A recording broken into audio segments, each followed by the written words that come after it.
so sorry for being almost what 5 minutes late, but I'm sure but I can promise you that I'm going to make up for the lost time and give you some very insightful details today about a very important, a very roaring topic, something which gets neglected in the way of preparation, but something that needs to be given utmost importance.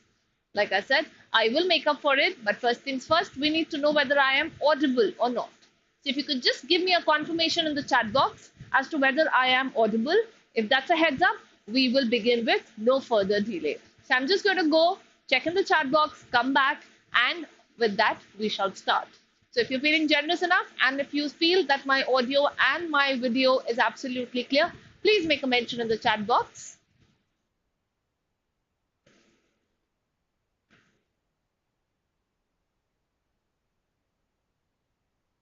Good afternoon, guys. Good afternoon. If I could again just have a confirmation in the chat box as to whether I am audible or not.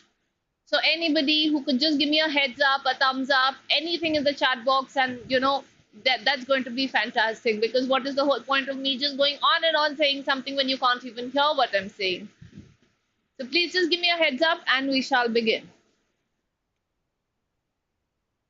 Okay, all right. Now that I am audible, let us begin with a very, very important YT session that I brought for you today. Now, it's short, it's crisp, and it's very, very important. So it's going to be easy for you to stay until the end, and it is going to be action-packed with a lot of do's list that you must be following. So we're almost 4-5 months into the preparation. There are a lot of students who might have just started because the board results have come out. Now, the moment you start with the preparation and you get into the entire zone of a competitive examination, there comes a time wherein the marks begin to saturate. We don't really know why the marks have gotten stagnant, but something seems amiss. Something feels a little awry. The best way to be able to know what is it that has been causing the stagnation is what we are catering to today, and that is by maintaining an error log sheet. An error log sheet will not only help you navigate through all the problems that you have, it will also help others see objectively as to what is that one place wherein there needs to be more hard work, what is the one place which seems to be your expertise zone already, and how is it that we can overhaul the strategy or just overarch the existing strategy to be able to do better. So without any further ado, let us get into how we can change our existing plan into a master plan simply by making sure how to well account for the errors that we have. So the topic that we have today is the importance of a mock analysis copy, aka an offline error log. Now this video might come in handy for both the offline and the online students. Just because you are an online student doesn't mean you don't need an offline MAC copy. An offline error log always becomes important. Simply why? Because when you have something which is a tangible source and right in front of you, it will always be more effective. You don't have to log on to your portals and check as to what the log has to offer. You have something at your hand's length. So please make sure that there is an offline version that you always have.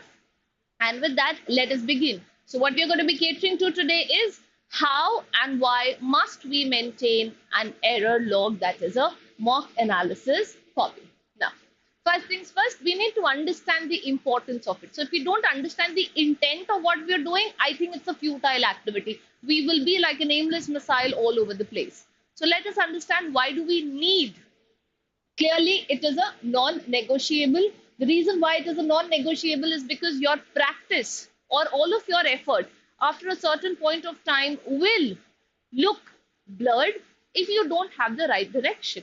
So an error log is going to keep you going, and it is going to set your path right in terms of where exactly must you focus and where not.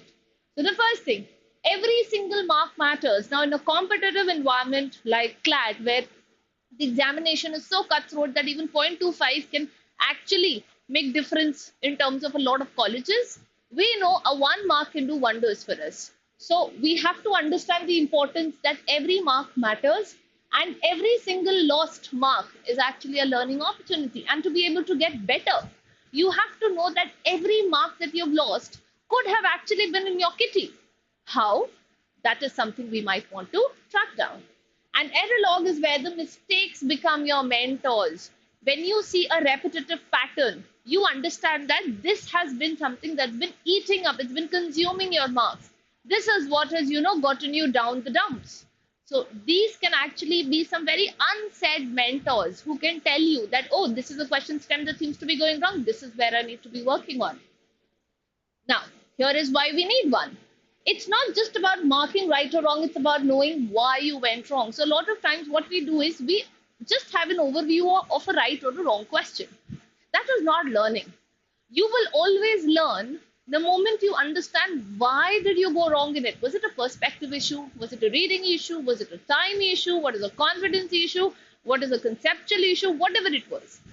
For you to be able to know why you have gone wrong is more important than what went wrong. It helps you track, reflect, and do a course correct. This is exactly how toppers study. Toppers don't keep repeating the same mistake every time. They keep making newer mistakes till the time all mistakes have exhausted themselves. So the technique that we do over here is we do what we call learn, unlearn, relearn.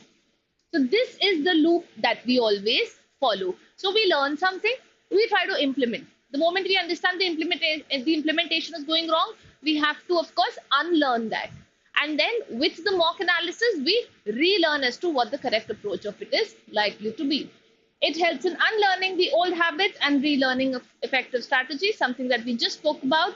And of course, it also helps in mentoring because the mentor, in one glimpse of the Mac, will be able to tell you where exactly have you been stagnant. Now, what exactly is a mock analysis copy?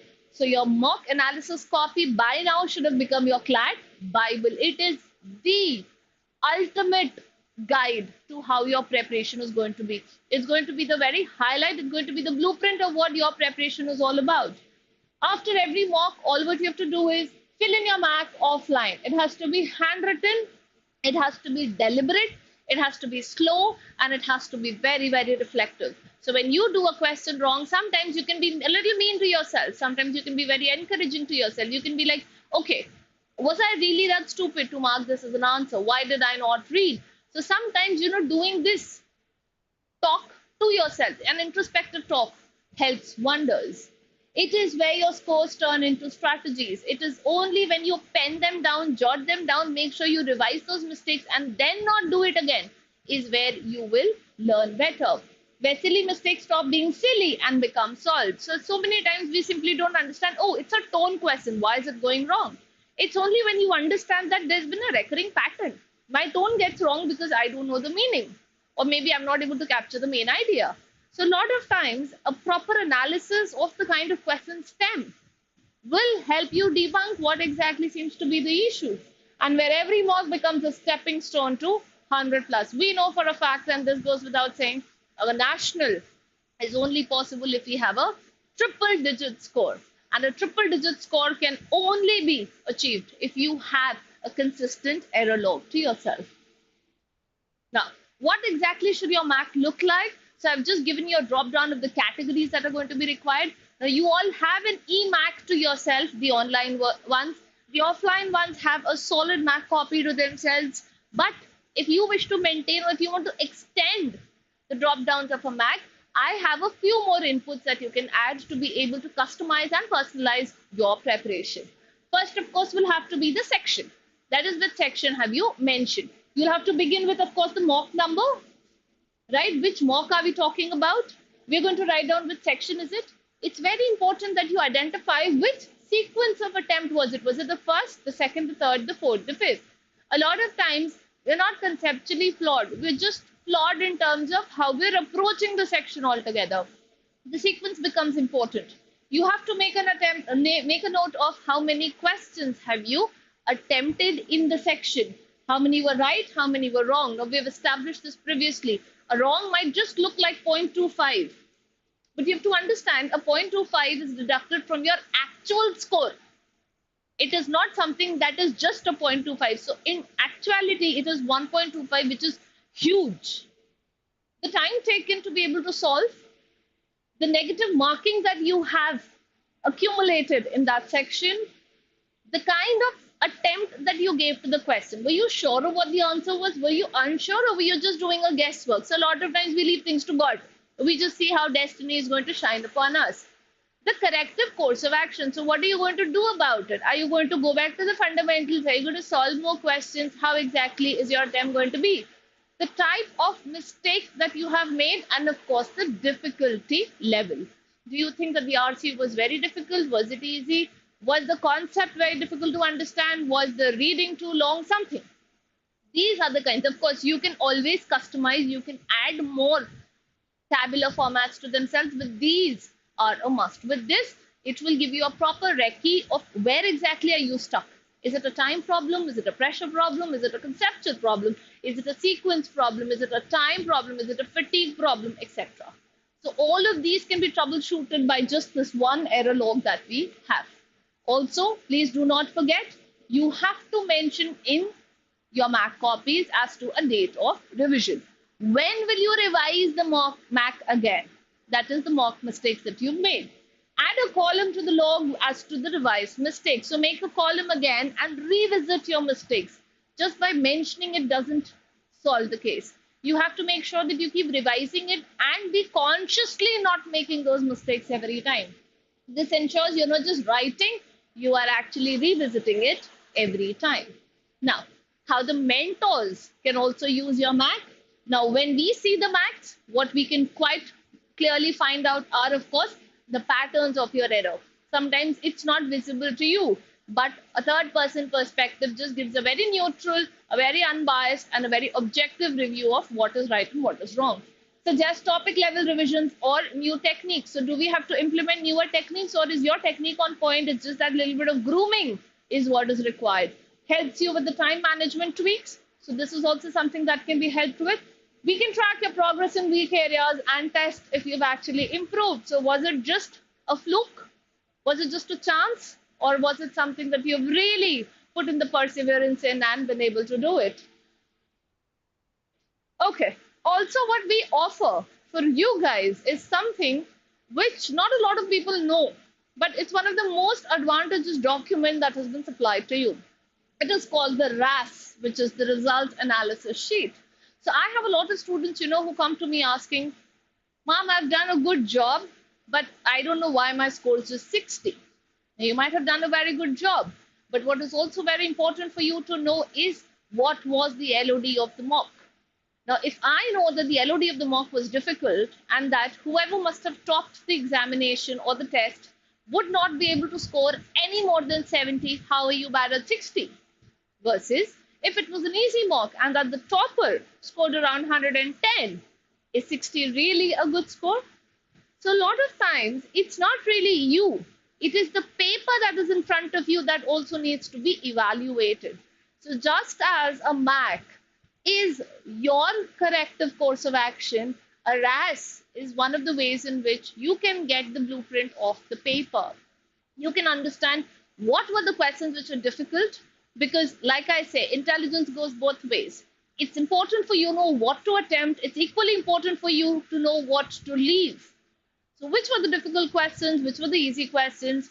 What was an average score in that section? How much do you need to climb up the ladder? If that is what your score is, which seems to be the college that you might have qualified had this been the actual paper, and so on and so forth. There's a lot of intel, there's a lot of data, something which, of course, the LE students are heavily blessed with. Please make sure that after the video, you do watch, or you do spend some time on the RAS just to be able to know what and the kind of benefits it has to offer. So basically, it helps you make a sense of your mock. So a lot of times you're clueless. We're like, we're doing everything right. This is the best we could go, but why isn't it moving? It's not moving because the problem is not you, it is the mock. You have to make sure that there will have to be a 50-50% load shedding that has to be done in terms of how do you want to go ahead with the mock.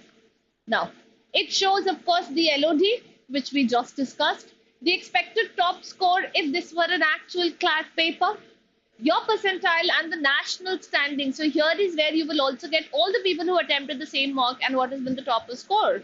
A comparative performance with toppers, which is very important because sometimes we just have to know what is the delta and how much is it that we have to push ourselves. So if you're just about, a percent or two behind, then the push is minimal. But if you think that, oh, there's a 40-50% delta which is there, which means there has to be a lot of hard work that needs to be put, you will have to know what the toppers are doing because these toppers are definitely making it to the CLAT. Doesn't mean you are not, but it does mean that you will have to be putting in more hard work to be able to get it to the nationals. So if the mock was tough and you scored a 65 while the top was scored a 70, you're good. Bangalore it is. Do not worry. Now, why this entire system works?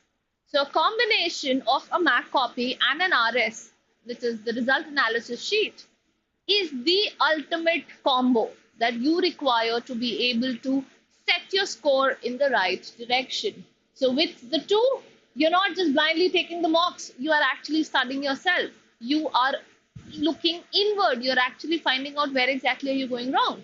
And when you study yourself, your score improves. Period. That is it. That's the blatant truth. That's the ugly truth. Error log is always equal to self-awareness, strategy, and the revision. It helps the mentors give you clarity. Clearly, you get the result. It helps breaking plateauing scoring and stuck patterns. Plateau scores mean there comes a time wherein your scores will saturate. There will only be a mark or two up and down. They will come to a plateau. It's a very hard stage to break. But for that, you will have to really push in and do something miraculous.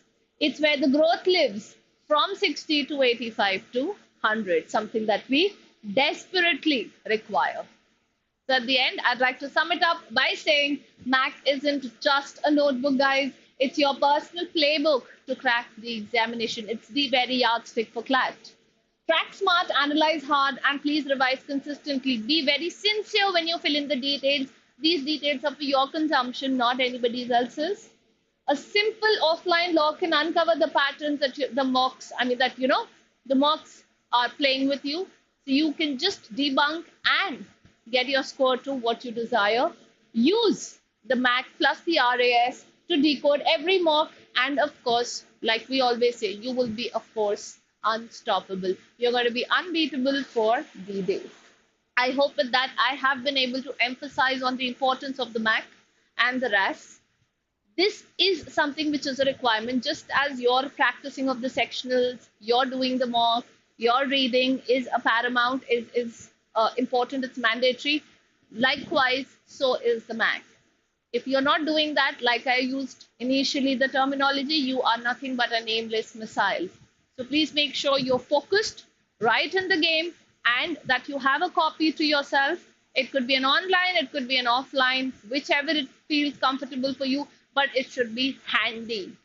You need to have it with you so that you can just go back to it, see where you're struggling, and get better. That was it. I hope you do understand how much I'm pressurizing and how important it is. I will see you again next time with another very important and roaring issue. Until then, you know the drill. If you like the video, hit the like button. Share it with other like-minded friends who are also plateaued in their score and they don't really know what's happening. Write in the comment box if this has helped you and that you already have a Mac or that you are going to start making one very soon. And with that, it's going to be me signing off. I will see you again next time with something more important. Until then, please make sure you're busy making the Mac copies. Thank you so much.